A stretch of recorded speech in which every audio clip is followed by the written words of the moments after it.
बोलने के लिए अवसर प्रदान किए एवं अतिथिगण जो यहाँ उपस्थित हैं एवं मेरे प्यारे भाई बहनों जो मुझे आज यहाँ पर बोलने के लिए उपयुक्त समझे।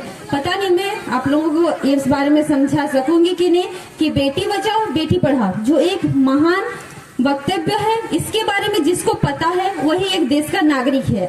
और मैं अपना खुद का प्रयास करूंगी आप लोगों के समझाने के लिए कि बेटी बचाओ बेटी पढ़ाओ ये कार्यक्रम जो कि नरेंद्र मोदी जी के द्वारा हमारे माननीय प्रधानमंत्री जी ने इसे 2015 ईस्वी में शुरू किया था और इसे हरियाणा के पानीपत के स्थान पर बुधवार के दिन शुरू किया गया था। और इस बारे में मैं आप लोगों के समक्ष दो शब्द बोलने जा रही हूँ। आज बेटियां हर जगह में फैल रही है, परंतु भारत आज हमारा पूरा विश्व में चर्चित है। सब जगह हमको कुछ न कुछ कारण से जाना जाता है, फिर भी एक चीज में पीछे रह गया है। वो क्या है आपको पता है? वो है लड़की। लड़की आज हमारे देश में बेटियों की संख्या बहुत कम होती जा रही है। 1000 पुरुषों में 2001 में 927 था, लेकिन वही जब 2011 ईस्वी में जनगणना हुई थी तब इसका लिंगानुपात घटकर 1000 लड़कों में 918 हो गया। तो इस तरह से लड़कियों की संख्या घटती जा रही है। इसका कारण क्या है आप लोगों को पता है? क्या आप लोगों ने कभी गौर किया है कि एक लड़की नहीं होगी तो दुनिया का क्या होगा? क्या ये दुनिया बच सकती है? कभी नहीं। एक लड़की ही है जो बड़े होकर माँ बनती है और इस दुनिया का सृष्टि रचता है। वो अगर रहेगी तो इस दुनिया का भविष्य होगा।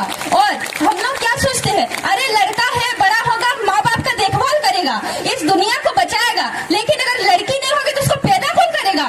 उसको बचाने वाला कौन होगा? तो इस बात पर ध्यान देने वाले बहुत कम होते हैं और इसका मुख्य कारण है शिक्षा। हमारे ग्रामीण जनता हमारे देश में इतने मोदी जी मतलब प्रधानमंत्री मुख्यमंत्री माननीय लोग जो आज अभी बड़े बड़े पोस्ट पर है उस जगह में आज महिलाएं पहुंच रही है। इसका भी कारण उनको शिक्षा, उनके परिवार के सदस्यों के द्वारा उनका साथ दिया गया ताकि वो आज आगे बढ़ गए। और अगर हम लोग को अगर मेरे माता पिताजी आज मुझे अगर यहाँ अगर खड़े होकर बोलने नहीं देते तो मैं आप लोगों की समझ कैसे बोलती?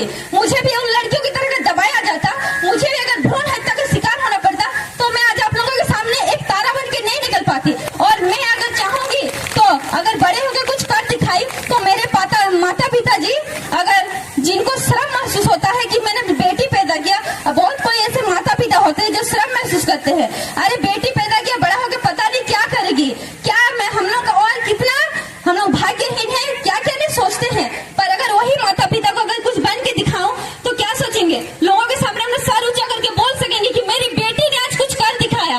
इस तरह की काबिलियतें होनी चाहिए। आप लोगों के लिए तेजस्विनी योजना चलाई जा रही है क्योंकि आप सभी को इसके लिए प्रेरित किया जा रहा है। क्योंकि आज अगर लड़कियां आगे जाएगी तो कल वो भी सोचेगी, अरे मैं माँ बन गई हो तो क्या माँ बनूंगी तो बेटा बेटी में भेद नहीं करूंगी, बेटी पैदा किया तो क्या हुआ इसको सिखाऊंगी, ये कल दिन मेरा नाम ऊंचा करेगी।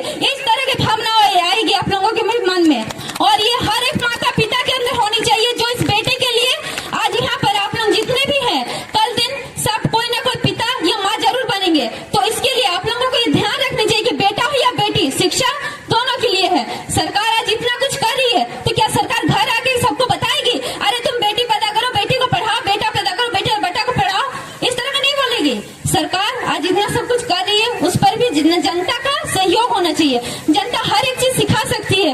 अरे क्यों रखते हो इस तरह के मन में अत्याचार जो तुम लोग अपनी बेटी को इस तरह के क्यों झेलना पड़ता है?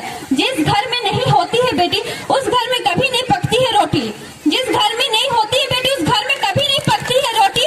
और बेटियां हैं इस दिन की, आज जो हम लोग यहाँ पर हैं इसके भी लिए हमारे माता पिता हैं और उनका सहयोग से मैं आज यहाँ पर इतनी लड़कियां नृत्य करके गई, इतना सारा प्रोग्राम की, उन लोगों को शर्मिंदा नहीं महसूस हुआ, उनके माता पिता तो शर्म महसूस नहीं कर रहे। क्यों? आज वो भी शिक्षित हो रहे हैं, वो भी जान रहे हैं आखिर में क्या है देश और इस देश के नागरिकों को क्या कर्तव्य है। अतः मैं आप लोगों को यही बोलना चाहूंगी कि बेटा हो या बेटी दोनों को शिक्षा देने का अधिकार है और दोनों को दीजिए, उनको शिक्षित कीजिए, कल का भविष्य